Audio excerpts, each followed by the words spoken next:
how do groups get anything done? Right? How do you organize a group of individuals so that the output of the group is something coherent and of lasting value instead of just being chaos? And the economic framing of that problem is called coordination costs. And a coordination cost is essentially all of the financial or institutional difficulties in arranging group output.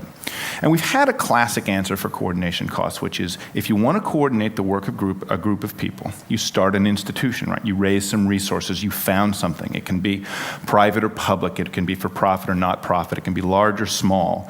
But you get these resources together, you found an institution, and you use the institution to coordinate the activities of the group. More recently, because the cost of letting groups communicate with each other has fallen through the floor, and communication costs are one of the big inputs to coordination, there has been a second answer, which is to put the cooperation into the infrastructure, to design systems that coordinate the output of the group as a byproduct of the operating of the system without regard to institutional models. So that's what I want to talk about today. I want to illustrate it with some fairly concrete examples, but always pointing to the broader themes. So I'm going to start by trying to answer a question that I know each of you will have asked yourself at some point or other, and which the internet is purpose-built to answer, which is, where can I get a picture of a roller skating mermaid? So, in New York City, on the first Saturday of every summer, Coney Island, our local charmingly run-down amusement park, hosts the Mermaid Parade. It's an amateur parade. People come from all over the city. People get all dressed up. Some people get less dressed up. Young and old, dancing in the streets, colorful characters, and a good time is had by all. And what I want to call your attention to is not the Mermaid Parade itself, charming though it is, but rather to these photos. I didn't take them. How did I get them? And the answer is I got them from Flickr. Flickr is a photo sharing service that allows people to take photos, upload them, share them over the web, and so forth. Recently, Flickr has added an additional function called tagging. Tagging was pioneered by Delicious and Joshua Schachter, which Delicious is a social bookmarking service. Tagging is a cooperative infrastructure answer to classification. Right? If I had given this talk last year, I couldn't do what I just did because I couldn't have found those photos. But instead of saying we need to hire a professional class of librarians to organize these photos once they're uploaded, Flickr simply turned over to the users the ability to characterize the photos. So I was able to go in and draw down photos that had been tagged Mermaid Parade. There were 3,100 photos taken by 118 photographers, all aggregated and then put under this nice, neat name, shown in reverse chronological order. And I was then able to go and retrieve them to give you that little slideshow. Now, what hard problem is being solved here? And it's in the most schematic possible view, it's a coordination problem. Right? There are a large number of people on the internet. A very small fraction of them have photos of the Mermaid Parade. How do we get those people together to contribute that work? The classic answer is to form an institution, right? To draw those people into some prearranged structure that has explicit goals. And I want to call your attention to some of the side effects of going the institutional route. First of all, when you form an institution, you take on a management problem, right? No good just hiring employees. You also have to hire other employees to manage those employees and to enforce the goals of the institution and so forth. Second of all, you have to bring structure into place, right? You have to have economic structure, you have to have legal structure, you have to have physical structure, and that creates additional costs. Third, forming an institution is inherently exclusionary. You notice we haven't got everybody who has a photo. You can't hire everyone in a company, right? You can't recruit everyone into a governmental organization. You have to exclude some people. And fourth, as a result of that exclusion, you end up with a professional class. Look at the change here. We've gone from people with photos to photographers, right? We've created a professional class of photographers whose goal is to go out and photograph the Mermaid Parade or whatever else they're sent out to photograph. When you build cooperation into the infrastructure, which is the Flickr answer, you can leave the people where they are. And you take the problem to the individuals rather than moving the individuals to the problem. You arrange the coordination in the group. And by doing that, you get the same outcome without the institutional difficulties. You lose the institutional imperative. You lose the right to shape people's work when it's volunteer effort. But you also shed the institutional cost, which gives you greater flexibility. What Flickr does is it replaces planning with coordination. And this is a general aspect of these cooperative systems, right? You'll have experienced this in your life whenever you bought your first mobile phone and you stopped making plans. You just said, I'll call you when I get there. Call me when you get off work, right? That is a point-to-point replacement of coordination with planning. Right? We're now able to do that kind of thing with groups. To say instead of, we must make an advanced plan, we must have a 5-year projection of where the Wikipedia is going to be or whatever. You can just say, let's coordinate the group effort and let's deal with it as we go, because we're now well enough coordinated that we don't have to take on the problems of deciding in advance what to do. So here's another example, this one's somewhat more somber. These are photos on Flickr tagged Iraq. And everything that was hard about the coordination costs with the Mermaid Parade is even harder here. There are more pictures, there are more photographers, it's taken over a wider geographic area, the photos are spread out over a longer period of time. And worst of all, that figure at the bottom, approximately 10 photos per photographer, is a lie. It's mathematically true, but it doesn't really talk about anything important. Because in these systems, the average isn't really what matters. What matters is this. This is a graph of photographs tagged Iraq, as taken by the 529 photographers who contributed to the 5,445 photos. And it's ranked in order of number of photos taken per photographer. You can see here, over the end, our most prolific photographer has taken around 350 photos. And you can see there's a few people who've taken hundreds of photos. Then there's dozens of people who've taken dozens of photos. And by the time we get around here, we get 10 or fewer photos, and then this long, flat tail. And by the time you get to the middle, you've got hundreds of people who've contributed only one photo each. This is called a power law distribution. It appears often in unconstrained social systems where people are allowed to contribute as much or as little as they like. This is often what you get. Right? The math behind the power law distribution is that whatever's in the nth position is doing about 1/n of whatever's being measured relative to the person in the first position. So we'd expect the 10th most prolific photographer to have contributed about 1/10 of the photos, and the 100th most prolific photographer to have contributed only about 100th as many photos as the most prolific photographer did. So the head of the curve can be sharper or flatter, but that basic math accounts both for the steep slope and for the long flat tail. And curiously in these systems, as they grow larger, the systems don't converge, they diverge more. In bigger systems, the head gets bigger and the tail gets longer. So the imbalance increases. Now you can see the curve is obviously heavily left-weighted. Here's how heavily. If you take the top 10% of photographers contributing to this system, they account for 3/4 of the photos taken, just the top 10% most prolific photographers. If you go down to 5%, you're still accounting for 60% of the photos. If you go down to 1%, exclude 99% of the group effort, you're still accounting for almost 1/4 of the photos. And because of this left weighting, the average is actually here, way to the left. And that sounds strange to our ears, but what ends up happening is that 80% of the contributors have contributed a below average amount. That sounds strange because we expect average and middle to be about the same, but they're not at all. This is the math underlying the 80-20 rule. Right? Whenever you hear anybody talking about the 80-20 rule, this is what's going on. Right? The 20% of the merchandise accounts for 80% of the revenue, 20% of the users use 80% of the resources. This is the shape people are talking about when that happens. Institutions only have two tools, carrots and sticks. And the 80% zone is a no carrot, no stick zone. The costs of running the institution mean that you cannot take on the work of those people easily in an institutional frame. The institutional model always pushes leftwards, treating these people as employees. The institutional response is, I can get 75% of the value for 10% of the hires, great. That's what I'll do. The cooperative infrastructure model says, why do you want to give up a quarter of the value? If your system is designed so that you have to give up a quarter of the value, re-engineer the system. Don't take on the cost that prevents you from getting to the contributions of these people. Build the system so that anybody can contribute at any amount. So the coordination response asks not how are these people as employees, but rather what is their contribution like? Right?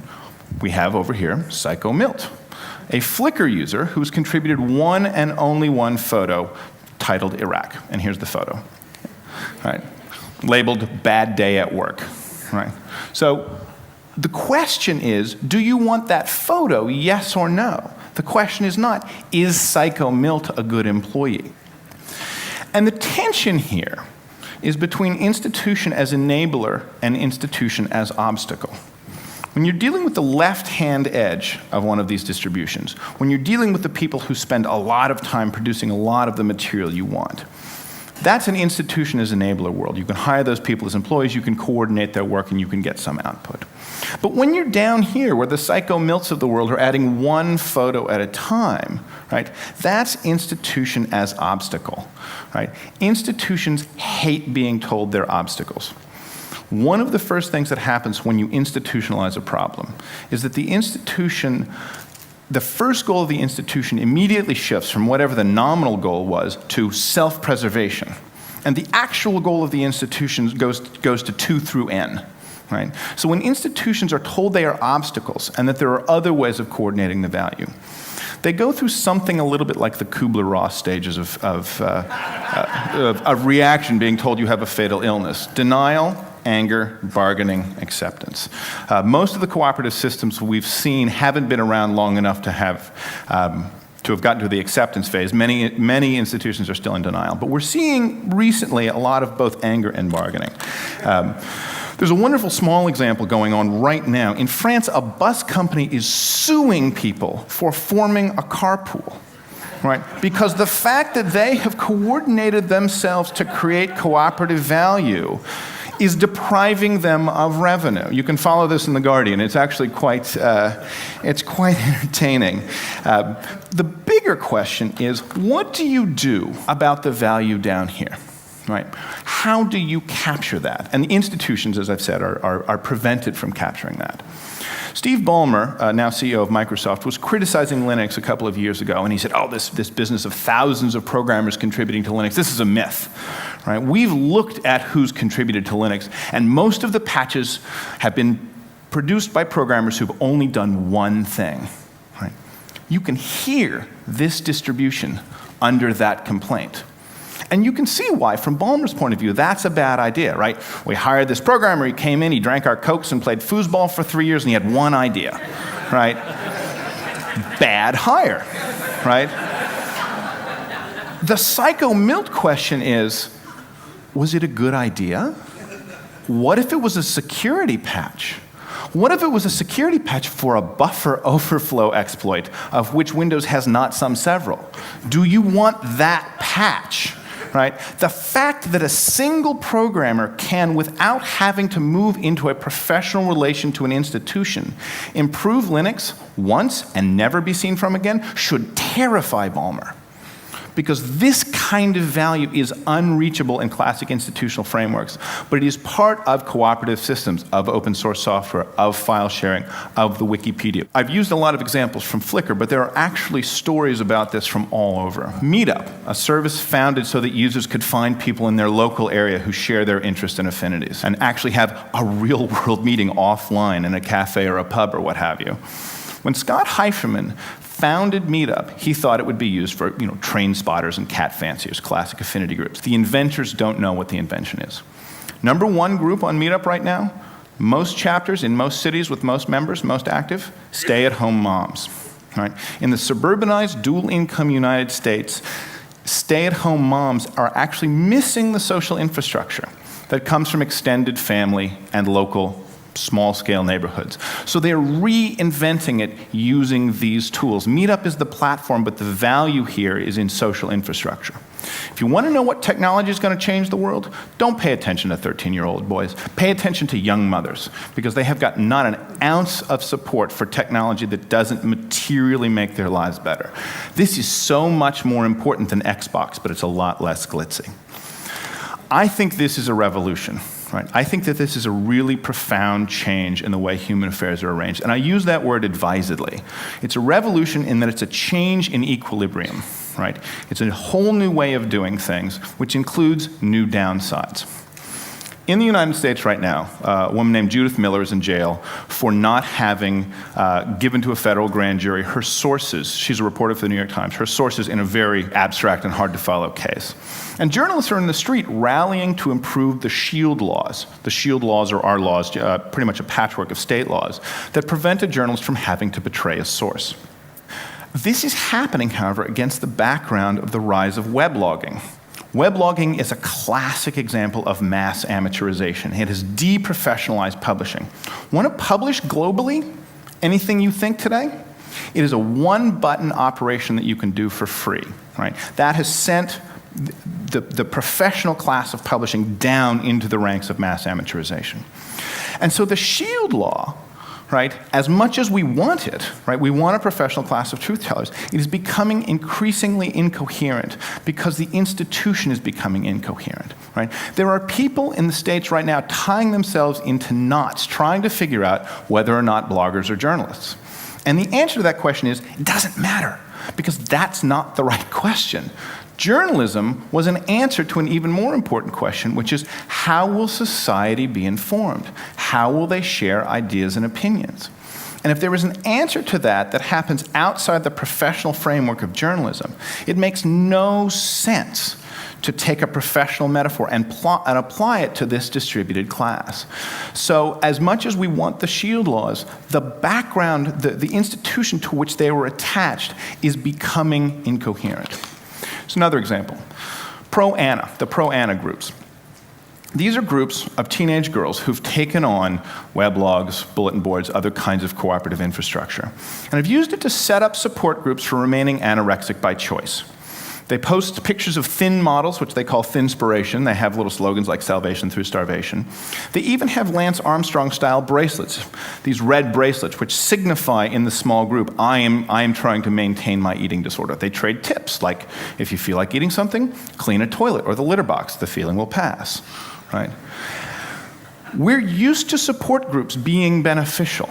Right? We have an attitude that support groups are inherently beneficial, but it turns out that the logic of the support group is value neutral. A support group is simply a small group that wants to maintain a way of living in the context of a larger group. Now, when the larger group is a bunch of drunks and the small group wants to stay sober, then we think that's a great support group. But when the small group is teenage girls who want to stay anorexic by choice, then we're horrified. What's happened is that the normative goals of the support groups that we're used to came from the institutions that were framing them and not from the infrastructure. Once the infrastructure becomes generically available, the logic of the support group has been revealed to be accessible to anyone, including people pursuing these kinds of goals. So there are significant downsides to these changes as well as upsides. And of course, in the current environment, one need allude only lightly to the work of non-state actors trying to influence global affairs and taking advantage of these. This is a social map of the hijackers and their associates who perpetrated the 9/11 attack. It was produced by analyzing their communications patterns using a lot of these tools, and doubtless the intelligence communities of the world are doing the same work today for the attacks of last week. Now, this is the part of the talk where I tell you what's going to come as a result of all of this, but I'm running out of time, which is good, because I don't know. Right. As with the printing press, if it's really a revolution, it doesn't take us from point A to point B. It takes us from point A to chaos. Right? The printing press precipitated 200 years of chaos, moving from a world where the Catholic Church was the sort of organizing political force to the Treaty of Westphalia, when we finally knew what the new unit was, the nation state. Now, I'm not predicting 200 years of chaos as a result of this. 50 years in which loosely coordinated groups are going to be given increasingly high leverage. And the more those groups forego traditional institutional imperatives like deciding in advance what's going to happen or the profit motive, the more leverage they'll get. And institutions are going to come under an increasing degree of pressure, and the more rigidly managed and the more they rely on information monopolies, the greater the pressure is going to be. And that's going to happen one arena at a time, one institution at a time. The forces are general, but the results are going to be specific. And so the point here is not, this is wonderful, or we're going to see a transition from only institutions to only cooperative framework. It's going to be much more complicated than that. But the point is that it's going to be a massive readjustment. And since we can see it in advance and know it's coming, my argument is essentially we might as well get good at it. Thank you very much.